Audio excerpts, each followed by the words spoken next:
District Sports Report. DC, District Sports Report. DC, where them hustlers and them G's be. DC, in this game, the stakes is high. District Sports Report. Hello, DC family. This is Gregory Henderson. District Sports Report coming back at you live. It's been a brief hiatus. Glad to have you back with us. Here today, recapping the Washington Redskins draft. Yes, 2019, Redskins had 9 picks in this year's draft. Really need to make a improvement. Big, strong draft will help us improve towards the 2019-2020 season. So here we go. Most draft analysts gave the Redskins draft an A or A+. That was a big time move. I got to give big props to Kyle Smith, who was just promoted last year to director of college personnel. Used to be a long-time scout, been with us about 9 years. Bruce Allen, who's been getting a lot of flack, was a fire Bruce Allen hashtag going around social media big time, almost as prevalent as Ernie Grumsfeld's. But he definitely came out of here with a good name for himself, really kind of boosting his stock right now in the organization. Got to give a big props to my man, touch of class, Doug Williams. But last but not least, I got to give big props to Daniel Snyder. Now, he catches a lot of flack out there, Redskin Nation, from both outside of Redskin Nation and within. Me personally, I'm a big fan of Daniel Snyder. Why? Because he's a fan. He's a lifetime fan of the Washington Redskins. He's not just in it for the money. Obviously, as an owner, that's a big piece of what he does and what he's trying to accomplish. But he's not in it all for the money. He truly does want to see the Redskins win, and he's not afraid to spend. All right? And he wants a quarterback. We saw that with RG3 and his love affair with him, putting him on his private jet, treating him differently than the other players, causing some problems with Coach Shanahan. Now you see him kind of putting his foot in for this quarterback, Dwayne Haskins. Heard before the draft that there was a lot of controversy over who we were going for. Were we going quarterback? Were we going to go with another position? If we were going quarterback, were we going with Haskins? Were we looking at the boy from Duke, Daniel Jones? Or maybe even some other guys down the line, down in the second round or third round? I was really a big fan of Haskins, and I was so happy, so ecstatic that we went ahead and picked that guy, number 15. Now, it was not a good chance that we were going to get him leading up into the draft. They thought that Haskins was going to go in the top 10. He threw 50 touchdowns and 8 interceptions only at Ohio State. The boy is 6'3", 220 pounds. He's got the NFL body. He only played 1 year at Ohio State, which on one side tells you that maybe the guy's a little inexperienced, but on the other side, it's like, wow, the guy has really big upside. All right? New York Giants did us a big favor. All right?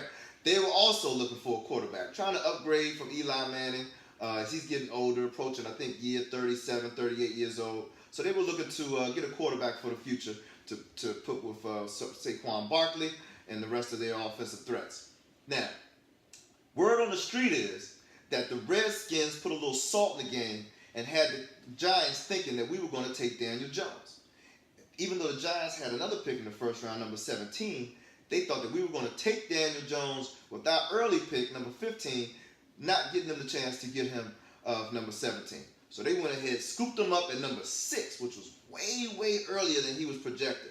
And it was a big favor for the Redskins because Bruce Allen came out saying publicly that Haskins was always number 1 on our board. Of course, sometimes you don't always get the truth from these NFL executives, but I kind of believe him. Jay Gruden said the same thing. Doug Williams said the same thing.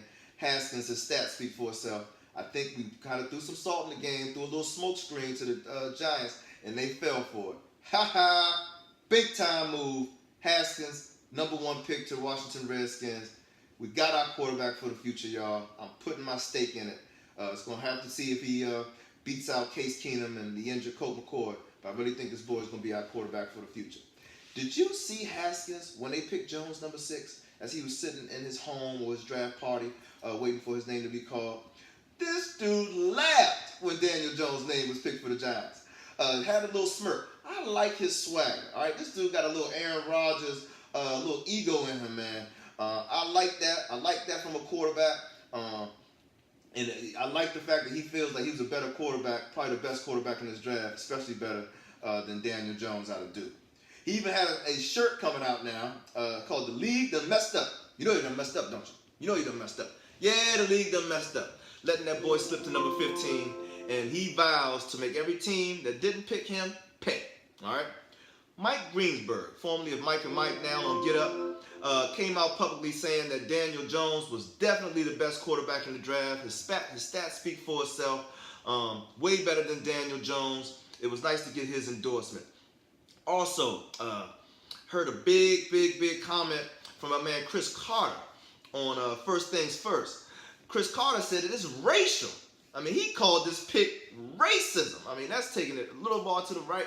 But I hear where he's coming from. He's saying with Daniel Jones' statistics, I think he had 22 touchdowns, a little over 10 interceptions for the year. You know, not gaudy statistics for a number one pick. Saying that if a black quarterback had those same statistics, that they would not even been drafted. They would be lucky to be a free agent acquisition, undrafted free agent. So that was kind of big statement there from Chris Carter. Now to our number 2 pick. Now we had a pick in the 2nd round, but the Redskins made a trade up. Oh, I gotta quickly mention about my man Haskins. The connection with Snyder that I wanted to get into was the fact that his son went to the same school. They both graduated from Bullis High School in Potomac, Maryland. And that's one of the reasons why everybody's saying that Daniel Snyder is really trying to get this boy on the team. But the truth is, even though they went to the same school, I think they may have knew of each other. They weren't close friends. They were a few years apart. Not a huge connection there. One other thing, Dwayne Haskins wears number 7, as you know. And that number is very sentimental to him. And when he came to the Redskins, he asked Joe Theismann, could he take that number? Now, Joe Theismann is not in the Hall of Fame, but he's a Hall of Fame Redskin. And so we treat Hall of Fame Redskins with some royalty. We don't just give away their numbers most of the time, all right? Can't say the same for Gary Clark and Art Monk and some other players who I've seen their numbers being used. But Theismann is another story. He's a true Washington representative. And gave him the blessing. Theismann said, hey, run with it, man. I hope you take this number by storm. I was happy Joe did that so that boy can really feel good coming in with his number 7. But let's get to the number 2 pick. This might have been the steal of the draft, Redskin Nation. So we had the 2nd round pick slated, but we traded up with the New York Jets for number 26. With this pick, we select defensive end Montez Sweat out of Mississippi State. He was formerly at Michigan State, transferred to Mississippi. This was huge. This dude is 6'6", all right, 250. He played tight end in high school, all right, very athletic. He has the fastest defensive end in the draft, hands down, okay? Had over 22 sacks his last 2 seasons, rated in the top 10 to 15, and you wonder, how did he fall to us at 26 then? Well, he had a medical diagnosis that claimed that he had a heart issue, all right? But apparently, this was a misdiagnosis. Thank you, Dr. Doolittles, because what you did was you got him to us at 26, who was a first-round talent, or top 15 talent, even though we still got him in the first round. On paper, this dude might be the steal of the draft. Now, he replaces a former Michigan State standout, formerly on our team, who's just left. Who's that boy's name? Preston Smith. So Preston Smith is no longer with us. As you know, he's moved on. He was good at pressuring the quarterback, but didn't get a lot of sacks. So I'm kind of happy we got another boy to take his place, who I think is going to be even better. All right. And word on the street is that Jay Gruden, brother John Gruden, who's with the Raiders, as you know, had the 27th pick. So they were up to pick next, and they were going to take Sweat. Jay swooped in and got him, bested his brother on this one. I wonder if he had some inside knowledge that his brother was going to make that pick. All right. Round three. Scary Terry McLaurin, 6'1", wide receiver, yes, out of Ohio State. This was a big pick. Number one, this guy's a pretty good receiver, ran a 4.3 in college. All right, he's a speedster, deep threat. But Dwayne Haskins actually tweeted, please, whoever drafts me, please draft one of my favorite targets. Well, the Redskins made sure in the genie bottle that Haskins got his wish. McConnell was a team captain for Ohio State. He's an aggressive blocker. You know, he reminds me of Pierre Garçon a little bit in that nature. He's very tough-minded, not going to go down by one tackler. He's going to put the press on you if you try to bring him down, and he's going to block the heck out of anybody trying to tackle his running back or a fellow wide receiver in the flat. All right, he's a locker room leader. As you know, he's one of the favorite targets of Dwayne Haskins, so he's already got some familiar chemistry with the guy, which always bodes well for a rookie quarterback, giving him some comfortability in the pocket. Big time pick, another A pick in my opinion. Round 4, Bryce Love. Oh, Bryce Love. Now this one is a very interesting pick. He's a 5'10" running back, 200 pounds, out of Stanford. For those who follow Stanford, he took over for Christian McCaffrey, who plays for the Carolina Panthers. Now, some say that this is a risky pick. All right, this guy tore his ACL, but in my opinion, not bad. You can never have enough running backs, especially with Geis going down last year with the ACL. We've got Peterson, obviously, but he's over 30. This dude was the front runner, not just a Heisman candidate, the front runner for the Heisman in 2018 before he got hurt. All right, 3 seasons, only 3 fumbles, 291 carries. Only put the ball on the ground 3 times. I like that kind of ball security. All right. In 2017, this dude averaged 182 yards per game. That's astronomical. All right. The boy can really run. All right. He's one of those threats. When he gets past the first line, he could be gone. All right. Didn't catch many passes. Some are saying that this guy's going to replace Chris Thompson. All right. Because Chris Thompson's a free agent next year. I think not. We know what Chris Thompson does, catching out of the backfield. Bryce Love, up until this point in his career, has not proven to be that type of threat. He only caught 27 passes in 34 games at Stanford. So that remains to be seen whether he'll be Chris Thompson's replacement. All right. Next pick. Round 4. Hey, happy birthday. I think the boys celebrated a birthday this week. Wes Martin, a 6'3" guard offensive lineman from Indiana. You know you can always need offensive line help. Especially without running back stable, especially with the fact that I thought Adrian Peterson got stumped many times behind the line. Like, he had to do too much just to get a couple yards sometimes. Pass blocking was pretty good, but in my opinion, run blocking leaves a lot to be desired. This boy is a true hog, Wes Martin, okay? The boy was a farm boy. He grew up on the farm. He worked on a dairy farm. You know what I'm saying? He's surrounded by hogs. You know what I'm saying? It's just a part of his DNA. Right? He was the strongest player in the Big Ten. He bench pressed over 525 pounds, people. He fits the mold as a Redskins offensive lineman. And with Callahan, he's got a good work ethic. Even though he's a 4th-round pick, I think this guy's got a great chance to make the team. All right? Round 5. Who was our round 5th pick? It was Ross. I hope I don't butcher this guy's name. Persbacher. Ross Persbacher. From where? Guess who? Alabama. You know how we love our Alabama boys. 6'4" guard, 303 pounds. Also plays center. As a matter of fact, I think he predominantly plays center. Hey, add another Alabama player to the mix. You know this guy's been battling in practice with the likes of Allen and Payne. All right? This dude is well seasoned to face top competition. All right? He played in the SEC. Okay? 4-year starter. Anybody that knows Alabama know that they very rarely have guys who start for all 4 seasons, okay? They always have great players coming in that system, man. They got a hell of a system, all right? He was a finalist for the Remington Trophy, all right? This goes to the nation's top center. He didn't win, but he was in the running for the nation's top center, okay? The center position is so important for us to have kind of a young guy coming in who we can groom to hopefully be our starting center for the future. Very excited about this guy. This one, oh my goodness. I mean, this is an exciting draft, y'all. Our 6th pick was Kevin Harmon. Kevin Harmon from North Carolina State. This is another one that is said to be a huge steal, okay?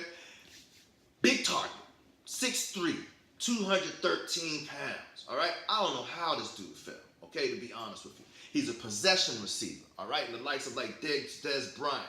All right, projected to go early in the draft, like 3rd round, but somehow he fell all the way to the Redskins at 6. This dude could battle with Josh Doctson for the starting job. As you know, Josh Doctson did not get his 5th year.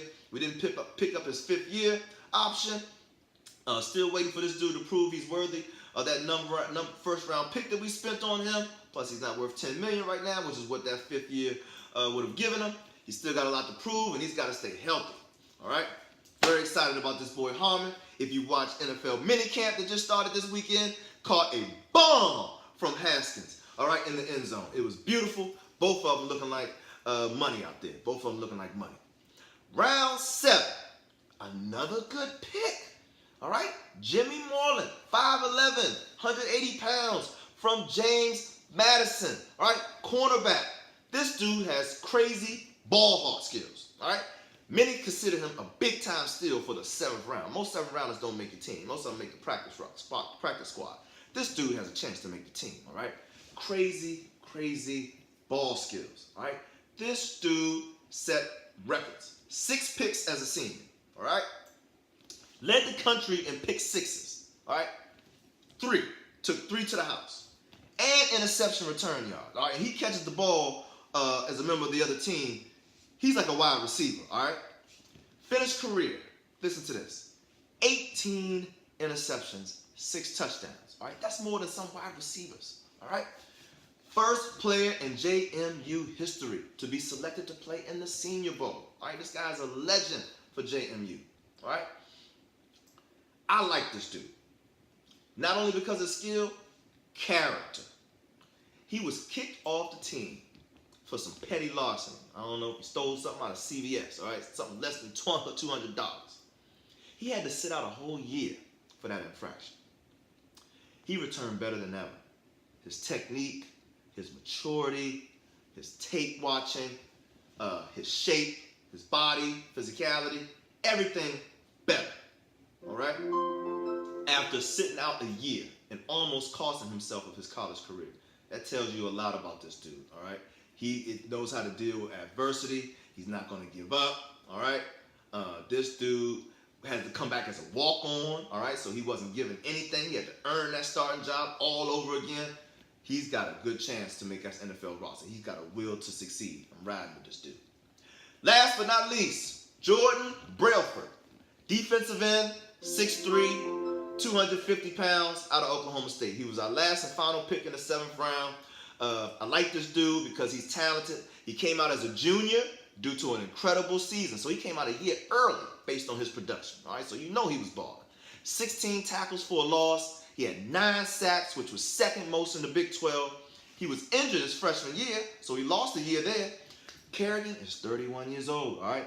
We love Big K, but we need some young bulls coming off that corner. So I'm really excited about this dude, Jordan Brailford. Hope he makes the team. Hope he proves that he was even better than the 7th round pick, mixing with Montez Sweat on the other side. Hey, quarterbacks, we're coming for you, man. We're coming for you this year. All right. That goes for all our 9 picks. Like I said, A+ amongst most of the analysts, at least an A, all right? But season projections, with us potentially having a rookie quarterback, us coming off what we have, 5 to 7 win season, all right? They're giving us a over-under projecting for the season, most experts and analysts, of 6.5 wins, all right? Redskins are only projected to win 6.5 wins this year. As far as winning the NFC East amongst the Cowboys, the Giants, and the Eagles, they only give us a 9.8% chance. 9.8, less than 10% chance to win a division. Chance to make the playoffs, 14%. 14% back to playoffs. Super Bowl, oh my gosh, you put your money on the Redskins, you will be a millionaire. 100 to 1 to win the Super Bowl this year. 100 to 1. Hey, I think we can do it. I don't know about Super Bowl, but I definitely think we can make the playoffs. If this defense comes along as formidable as we looking like, especially with Landon Collins, we still got to get another safety. I hope we get this boy Boston. I like what I'm seeing. I like what I'm seeing from the secondary. I like what I'm seeing from the draft. Hey, this has been the most excited I've been about a Redskins season since RG3. Another big shout out to the Redskins. They brought Kyle Garrett, who was one of our standout defensive backs, to a full-time coaching role as defensive quality control coach. This is very, very good. Number one, this guy gave his heart and soul for us for a year. He was a very promising bat. He suffered a career-ending injury in the last game of his rookie season. I mean, what kind of bad luck can you get? But we've hired him as a full-time coach. He's only going to make our defensive back better. He's going to be very relatable to the players, being only removed a year or two from playing. He's going to be very close to them in age, so I'm very excited about that. Hey, happy Mother's Day to all you mothers out there. Very thankful for my mom and what she did for me. And just like you out there, I know your mom is the best mom in the world. Thank you. We appreciate you. We love you. Thank you for birthing us. Thank you for putting up with our crap. And thank you for being just the pillars and the rocks of our family. Mom, I love you. You know you're my best friend. Definitely my rock. Can't thank you enough. Don't know how I can ever repay you except trying to be my best self, as you would always want me to be. All right, guys, tune in. The Wizards draft lottery is coming up. Oh my goodness, we're going to see who we pick. I got a feeling that we're going to get a top 3 pick. All right, you heard it here first. I got a feeling that we're going to get a top 3 pick.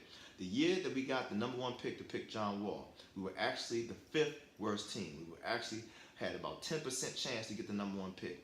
We got it. This year, we're the 6th worst team. We have a 9% chance to get the number 1 pick.